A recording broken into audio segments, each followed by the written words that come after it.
here now with your solo exhibition, All in Between. How does it feel to see the work up on the wall? Amazing, especially seeing as I was doing a lot of paperwork in uni, and obviously not being able to do any print work over the summer and doing studio work, actually seeing it kind of tie together.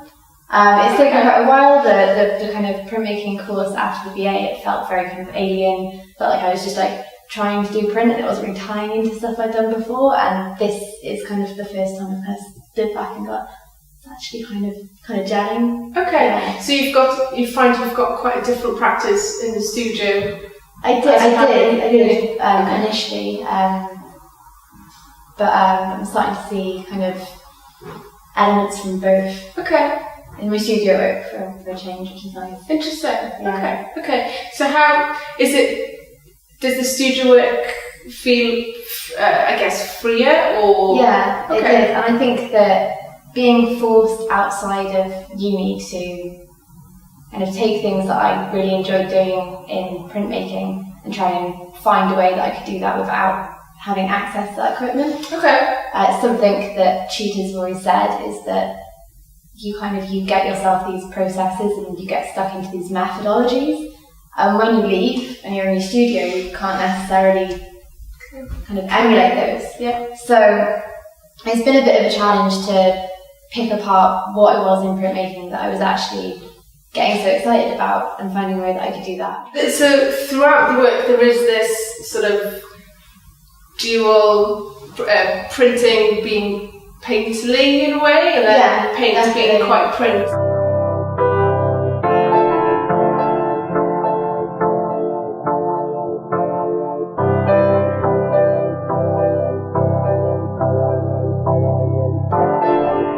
I think that both of those elements, I think, are quite obvious in the work. You know, it's you can really see, you know, you've got the hand finish, and you've got the sort of the etchings and the plates and the you know, the outline of the plates, and I think it's really interesting to have both of those in a piece of work. Yeah, and print, or like the hand drawn, makes the screen print or the paint look even more painterly, and vice versa. Yeah. Because the kind of graphicness and like with these pieces, like monoprint and the screen print, they kind of, I don't know, they make them more intense, but both for like completely different reasons. Yeah. But I think that's quite a big tool, that they're using the two to exaggerate kind of certain qualities in it. Okay.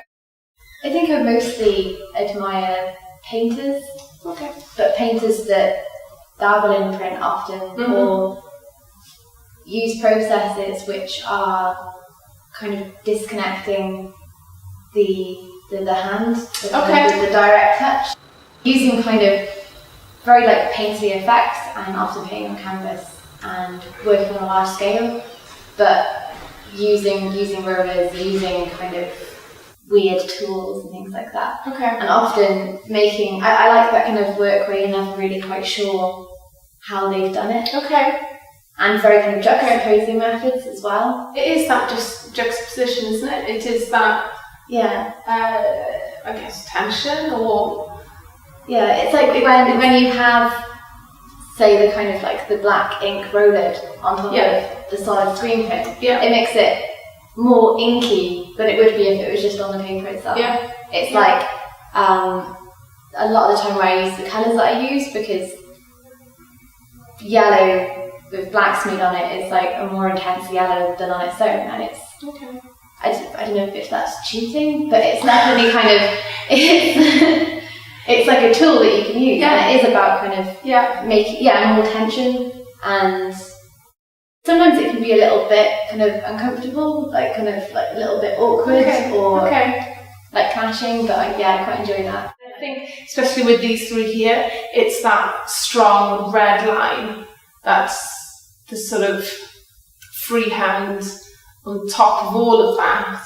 Yeah. Which, as you said, sort of sets things off and definitely makes the underlying layers interesting, maybe more interesting than if it wasn't there. Yeah.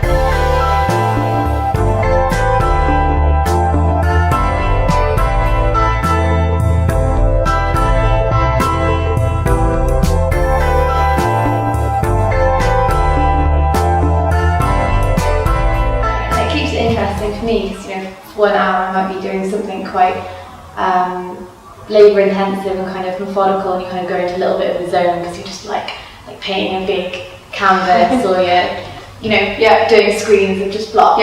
And then you kind of like shift into another mode and you're suddenly just like, it keeps it interesting, and like I want it to be obvious that they're kind of very different processes and they're different for me, like how I feel when I'm doing it. And yeah, hopefully that comes across. Oh, I really think it does.